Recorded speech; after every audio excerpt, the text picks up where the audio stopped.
오늘 내용은 지난 시간 말씀의 연장으로 앞에 말했던 것을 과거에 있었던 사실적인 사건을 들어서 구체적으로 설명하고 있는 그런 내용입니다.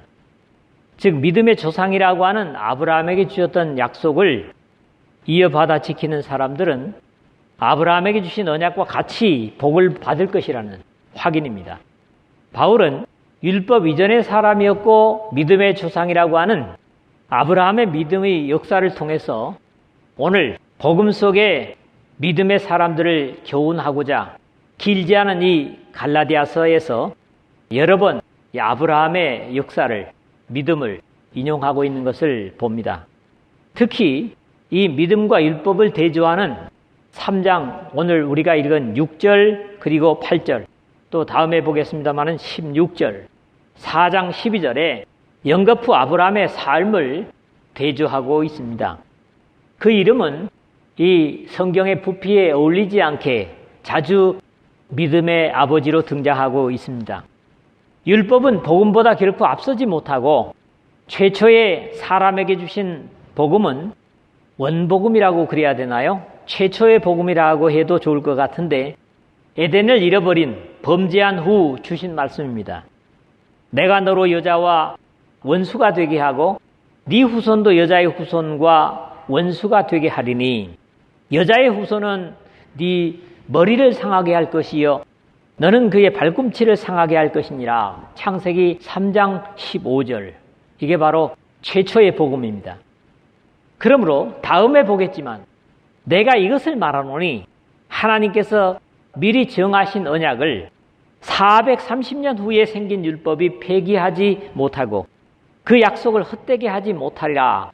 역시 갈라디아서 3장 17절에 한 것처럼 이스라엘 가족은, 야곱의 가족은 7년간 계속된 가뭄으로 인해서 이집트로 내려가고 이집트를 탈출해 나와 시내산에서 율법을 받은 것이 430년 후였음을 분명히 증거하고 있습니다. 물론 아브라함에게는 여호와께서 아브라함에게 이르시되 너는 반드시 알라. 네 자손이 이방에서 계기되어 그들을 섬기겠고 그들은 400년 동안 네 자손을 괴롭히리니. 창세기 15장 13절에 대략적으로 말씀을 하셨고 이것이 정확하게 430년이 된 것입니다. 사실 사람들에게는 쉽게 이해될 수 없는 부분이지만 모든 사람은 하나님 앞에서는 언제나 현재적인 존재들입니다. 사람들은 벌써 수천 년이 흘렀다고 하지만 시간의 제약을 받지 아니하시는 하나님께는 수천 년 전의 아브라함이나 오늘 여기 앉아있는 여러분이나 저나 언제나 현재적으로 보실 수 있는 분입니다. 이게 우리에게 이해가 어렵다는 거지요. 이런 이유에서 모세는 그의 기도시에서 주의 목전에는 천년이 지나간 어제 같으며 밤의 한순간 같을 뿐임이니이다. 시편 90편 4절에 고백하고 있습니다. 예수 기도께서도 하나님은 죽은 자의 하나님이 아니요 살아있는 자의 하나님이시니라. 하나님에게는 모든 사람이 살았느니라. 누가복음 20장 38절에 말씀하신 것입니다. 하나님께서 사람을 창조하시고 언약적인 복음을 약속하신 대상이 바로 믿음의 조상이라고 하는 아브라함이라고 할 수 있습니다. 물론 그 이전에도 복은 언급되었지만 그것은 범죄하기 이전에 에덴에서 사람을 최초로 지어놓고 1장 28절에서부터 또 범죄 후에 창세기 5장 2절이라든가 9장 1절에도 일방적으로 복을 주시며 라는 표현은 대부분 나타나고 있습니다. 언약으로서의 복의 통로는 최종적으로는 예수 기도를 통한 인류 구원이기 때문에 예수 기도의 계보도 아담으로부터가 아닌 아브라함과 다윗의 자손 예수 기도의 계보라 그렇게 기록되고 있는 것입니다. 그러나 율법을 통해서만 본다면 하나님의 선민은 유대인이라고 하는 이스라엘 뿐이지만 하나님은 결국 복음으로 모든 인류를 하나님의 복으로 불러들이시려는 계획을 이미 창세전에 가지고 계셨습니다. 그것은 바로 예수 그리스도의 구속을 통한 전적인 은혜에 의해서임을 에베소서에서 보게 되지요. 너희는 그 은혜를 인하여 믿음으로 말미암아 구원을 받았으니 이것은 너희에게서 난 것이 아니요 하나님의 선물이라. 에베소서 2장 8절에 그랬고요. 오늘도 유대인들은 이방인인 우리들이 아브라함의 후손이 되었다고 하면 아마 곧 웃음을 칠 것입니다. 그렇지만 예수 그리스도께서 실제적으로 이런 생각을 가지고 있는 유대인들에게 직접 말씀하시기를 속으로 아브라함이 우리 조상이라고 생각하지 말라. 내가 너희에게 이르노니 하나님이 능히 이 돌들로도 아브라함의 자손이 되게 하시리라. 그렇게 말씀하셨습니다. 그러므로 아브라함의 신앙의 행위를 말한다면 작은 부족 국가 속에서 자신들과 동맹된 보호의 부족 국가를 떠나서 전혀 보호를 받을 수 없는 낯선 가나안으로 삶의 터전을 옮긴 것 자체가 하나님의 보호를 확신하기 때문이었던 이유에서 아브라함의 믿음은 우리가 생각하는 대로 관념적인 믿음이 아니라 생명을 내건 행동하는 믿음이었습니다. 그런 아브라함이었기 때문에 어찌 보면 나약하기 그지없는 사람이었지만 철저하게 하나님을 신뢰하는 그런 결단적 믿음을 보신 하나님은 아브라함이 여호와를 믿으니 여호와께서 이를 그의 공의로 여기시고 이렇게 창세기 15장 6절에 증거하고 있는 겁니다. 야고보도 우리 조상 아브라함이 그 아들 이삭을 제단에 바칠 때에 행함으로 의롭다 하심을 받은 것이 아니냐. 야고보서 2장 21절에 같은 사실을 확인해 주고 있습니다. 하나님께서 인정하시는 믿음은 머리로만 가진 믿음이 아니라 하나님의 약속하신 것을 그대로 믿고 그 믿은 대로 살고 움직이는 실제적인 믿음입니다. 그런 이유에서 너희는 말씀을 행하는 자가 되고 듣기만 하여 자신을 속이는 자가 되지 말라. 야고보서 1장 22절에 그렇게 경계를 하고 있습니다. 우리가 아브라함과 같은 믿음을 가질 때 역시 복받은 아브라함의 후손으로 사는 겁니다. 물론 처음에는 죄의 능력 아래에 있을 때 아무 공로 없이 구원을 선물로 받았지만 이제는 우리와 함께 임마누엘을 사시는 성령님의 능력으로 육신으로는 불가능했던 능력의 삶을 살 수 있게 되었습니다. 그러므로 하나님의 백성이라고 하면서 여전히 죄의 또는 세상의 노예로 살고 있다면 엄밀하게 하나님의 백성이요 아브라함의 후손이라고 할 수 없을 것입니다. 왜냐하면 하나님의 자녀는 자신의 능력으로 사는 사람들이 아니라 하나님의 능력으로 사는 사람들이기 때문입니다. 첫 번째로는 6절 7절의 말씀을 보겠습니다. 공교롭게도 이 본문에 아브라함이 하나님을 믿음에 그것을 그에게 의로 정하셨다 함과 같으니라 하는 6절 말씀은 창세기 15장에서도 6절입니다. 아브라함이 여호와를 믿으니 여호와께서 이를 그의 공의로 여기시고 창세기 15장 6절에 그랬거든요. 다만 이름의 차이가 있을 뿐이었습니다. 큰아버지라는 뜻을 가졌던 아브람, 열국의 아버지 또는 많은 무리의 아버지라고 하는 의미의 아브라함으로 17장에서 바뀝니다. 사실 아브라함이라는 이름을 가졌을 때는 그의 믿음이 하나님 보시기에 온전치 못했던 것 같습니다.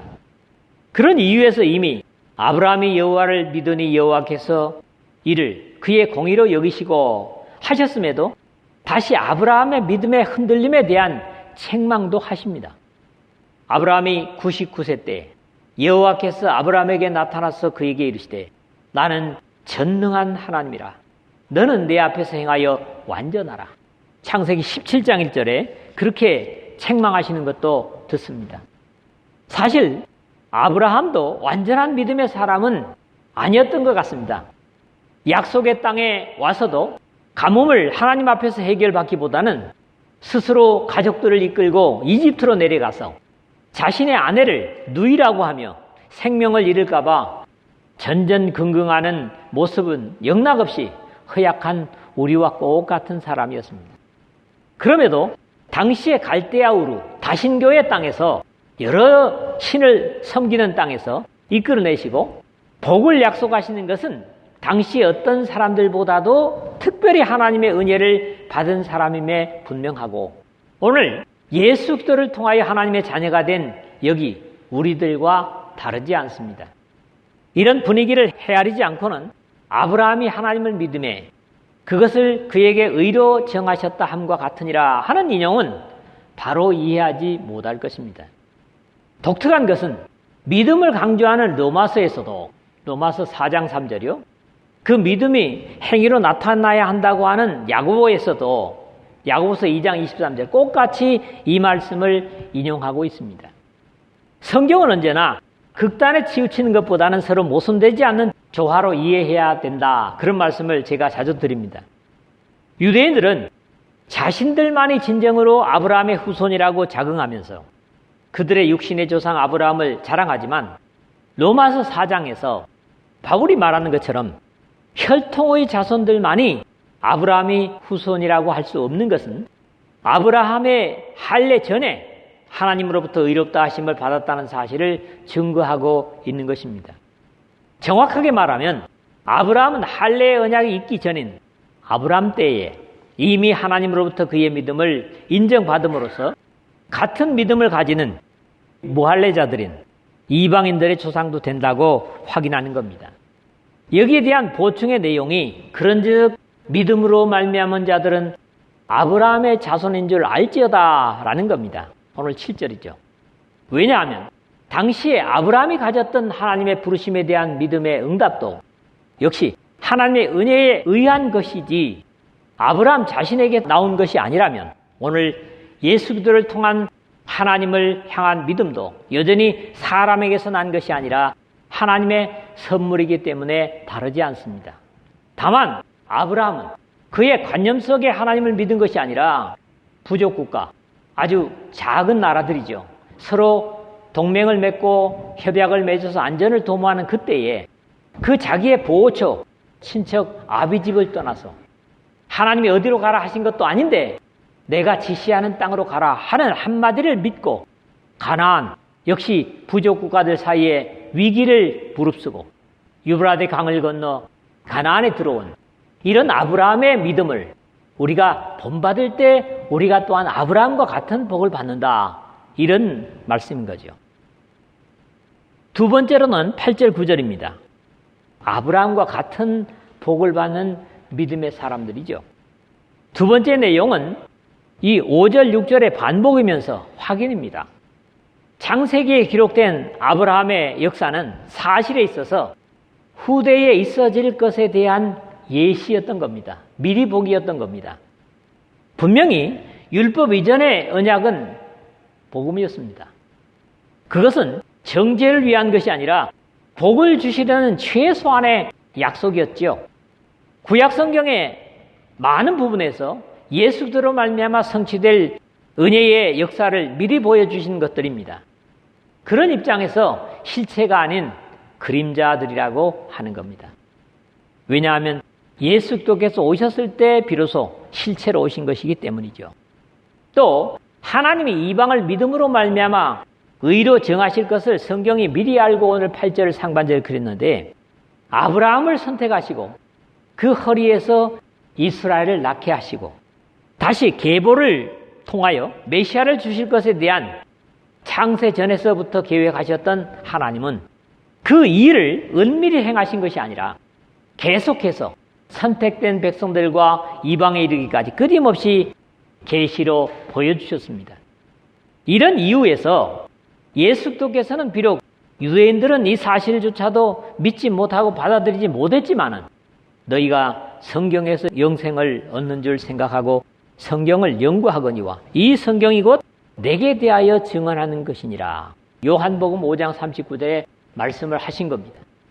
이방인들이 율법으로 말미암은 것이 아니라 복음으로 인해서 아브라함과 같은 복을 누리게 하시려고 또 하나님이 이방을 믿음으로 말미암아 의로 정하실 것을 성경이 미리 알고 그렇게 하신 것인데 하나님께서는 인류의 모든 족속을 한 혈통으로 만드사 온 땅에 살게 하시고 그들의 연대를 정하시며 거주의 경계를 정하셨으니 사도행전 17장 26절에 하신 것처럼 최종적으로는 차별 없이 하나님의 복을 은혜로 주시고자 먼저 아브라함을 또는 이스라엘을 부르셨던 것입니다.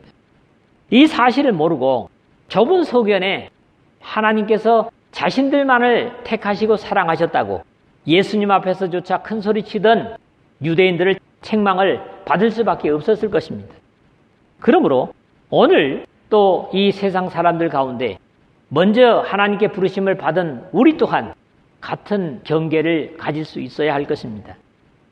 또 하나님이 이방을 믿음으로 말미암아 의로 정하실 것을 성경이 미리 알고 이 하나님의 계획을 미리 한 주체가 독특하게도 사람이나 천사나 선지자 같은 말씀의 도구가 아니라 성경이 미리 알고 라고 성경을 의인화하고 있는 것이 독특합니다.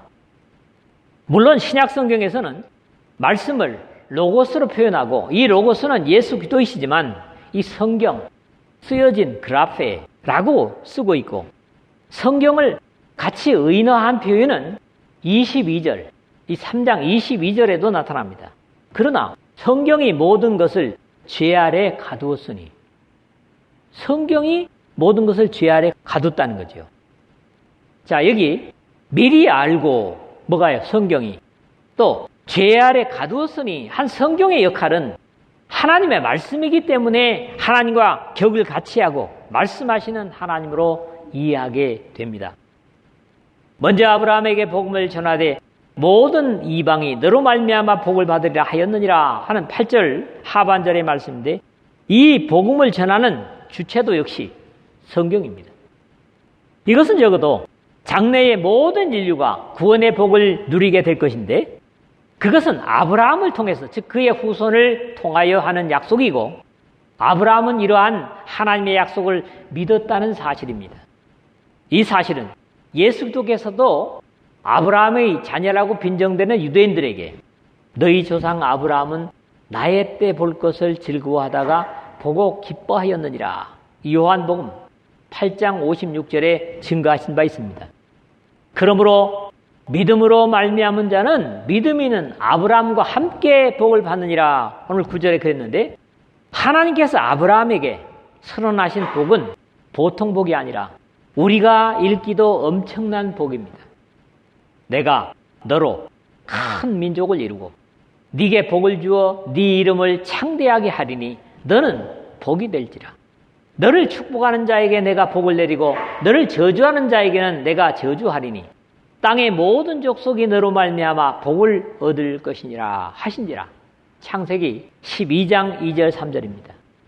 아브라함만 복을 주는 것이 아니라 그 이름이 창대한 것뿐만 아니라 아브라함을 축복하는 자에게도 복을 주겠다. 그런데 사실은 이 약속은 오늘날 우리 그리스도인들에게 주신 약속입니다. 사실 하나님은 모든 것을 갖고 계십니다. 욥기에서 직접 욥을 향해서 하나님께서 말씀하시기를 누가 먼저 내게 주고 나로 하여금 갚게 하겠느냐. 온 천하에 있는 것이 다 내 것이니라. 욥기서 41장 11절에 하신 것처럼 언제나 하나님께는 모든 것이 이미 다 완벽하게 준비되어 있습니다.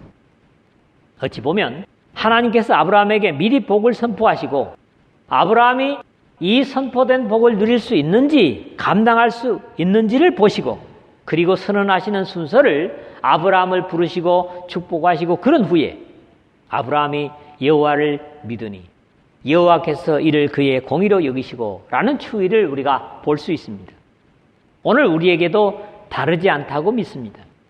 이미 영생의 복을 위한 모든 것을 다 준비해 두시고 아브라함에게처럼 그것을 우리 각자가 누릴 만한 믿음이 있는가를 기대하고 계시다는 겁니다.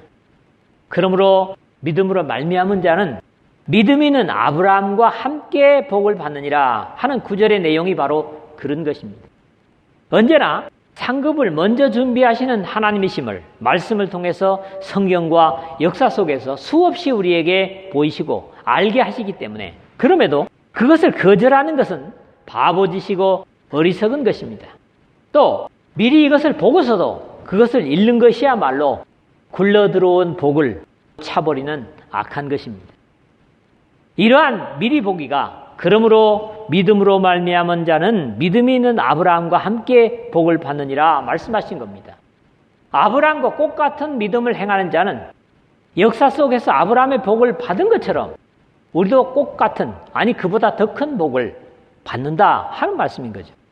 아브라함에게 약속했던 것은 오히려 아브라함의 나약함에도 불구하고 그대로 이루어졌음을 그의 후손들의 역사와 예수 그리스도를 통해서 분명히 확인되고 있습니다.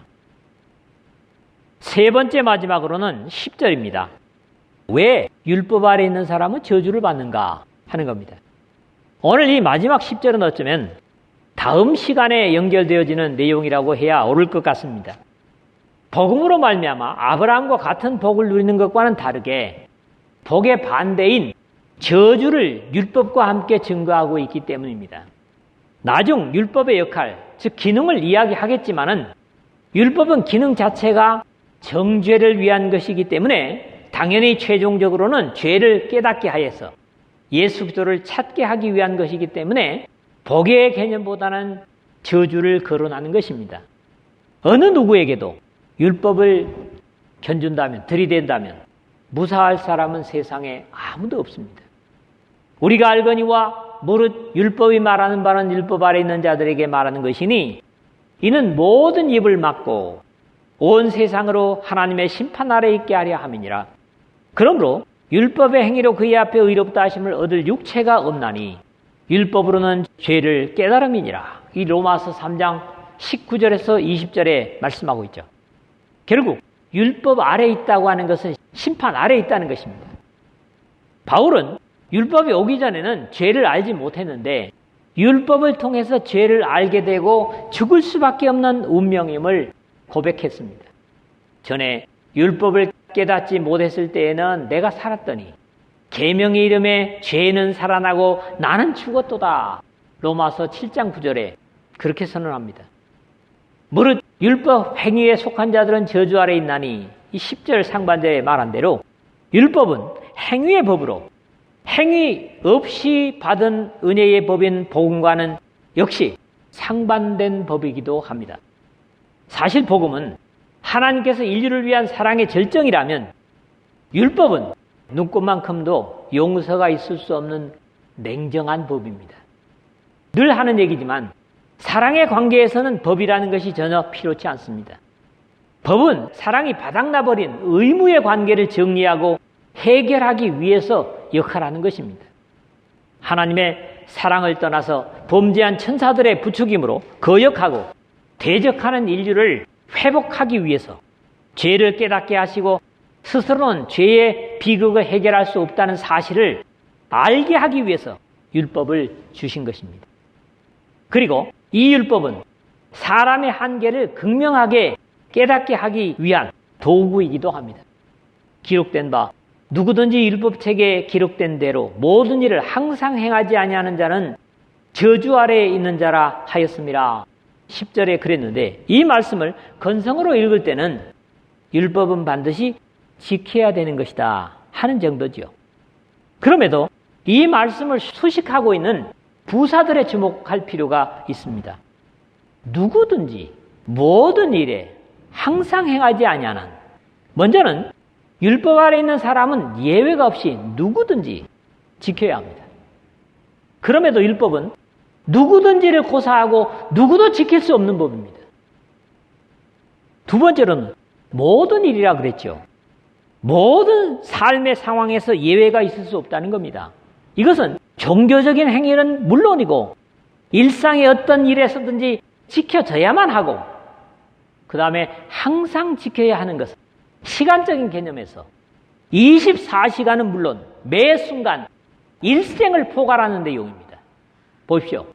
누구에게든지 어떤 일의 상황에서든지 어떤 시간 속에서도 어길 수 없는 이게 율법이에요. 완전히 옥죄는 거죠. 숨막히는 거죠. 인용된 구약성경의 본문을 보면 이 율법의 말씀을 실행하지 아니하는 자는 저주를 받을 것이라 할 것이요 모든 백성은 아멘 할지니라. 신명기 27장 26절에 했는데 여기 신명기 27장 뒷부분은 대부분이 다 저주를 받으라 할 것이요 모든 백성은 아멘 할지니라 되어 있어요. 그러고 보면 아멘은 그렇게 꼭 좋은 것만은 아니에요. 저주를 받을 때도 하나님 말씀 안 지키면 아멘 할 거라 그랬거든요. 이를 인용하고 있는 야고보의 기록을 보면 누구든지 온 율법을 지키다가 그 하나를 범하면 모두 범한 자가 되나니. 야고보서 2장 10절입니다. 요즘에 적절한 표현을 빌린다면 도미노 현상이라고 할 수 있습니다. 분명히 한 개만을 건드렸을 뿐인데 모든 것이 그 하나에 연결되어 있기 때문에 모든 것이 무너져버리고 마는 것입니다. 그래서 율법은 저지일 수밖에 없다는 거지요. 다음 시간에도 아마 이 안타까운 얘기를 계속해야 될 것 같습니다. 누구나 예외 없이 어떤 일에나 사건에서 그리고 언제든지 한 가지를 범하면 모든 것을 범하는 형벌을 받을 수밖에 없는 그것이 바로 율법 아래 있는 사람, 즉 율법의 적용을 받는 사람들인 것입니다. 이런 사실을 알 때에 비로소 예수 그리스도의 십자가를 통한 받은 은혜가 얼마나 큰가 엄청난 가치를 이해하게 되는데 그 십자가의 저주가 나를 이 율법의 엄청난 저주에서 빼내어 자유케 했다는 확신을 비로소 이해할 수 있기 때문입니다. 도저히 형벌을 면치 못할 사람들을 그 저주에서 빼내어 자유케 한 그것이 바로 주님의 십자가라는 거죠. 말씀을 맺겠습니다. 믿음의 조상이라고 하는 아브라함은 하나님의 부르심을 받았을 때 목숨을 걸고 부르심에 응답했음을 바로 알 필요가 있습니다. 오늘 내가 아브라함을 복받은 믿음의 조상으로 인정한다면 오늘 나 자신이 또한 아브라함 같은 믿음의 결단을 할 수 있어야만 할 것입니다. 그래야 아브라함과 동일한 복을 받습니다. 창세 후에 율법이 주어지기까지의 하나님의 법은 사랑이지 명문화된 법이 아니었습니다. 그러나 이러한 하나님의 사랑에도 불구하고 그 은혜를 깨닫지 못하는 사람들에게 율법은 주어지고 결국 사람은 율법을 완전히 지킬 수 없는 존재임을 깨닫고 예언하신 메시아를 의지하도록 율법을 주셨을 뿐인 겁니다. 율법은 율법 아래 있는 누구를 막론하고 어떤 조건이나 형편에서나 항상 지킬 수 있어야 하기 때문에 그것이 불가능한 사람은 율법의 정죄를 절대로 면할 수 없다는 겁니다. 결국 십자가에서 이 두려운 율법의 저주를 먼저 대신 당하신 예수 그리스도를 의지함으로 비로소 율법의 저주에서 자유를 얻고 아브라함에게 약속한 복을 이어받을 수 있다는 겁니다. 여러분들이 이왕에 아브라함의 후손들이 되었다면 아브라함처럼 믿음으로 하나님을 공경함으로 지금 우리 입술에도 아름다운 이름으로 남는 아브라함과 동일한 아니 그보다 더 큰 영혼의 복을 누리시기를 주님의 이름으로 축복합니다.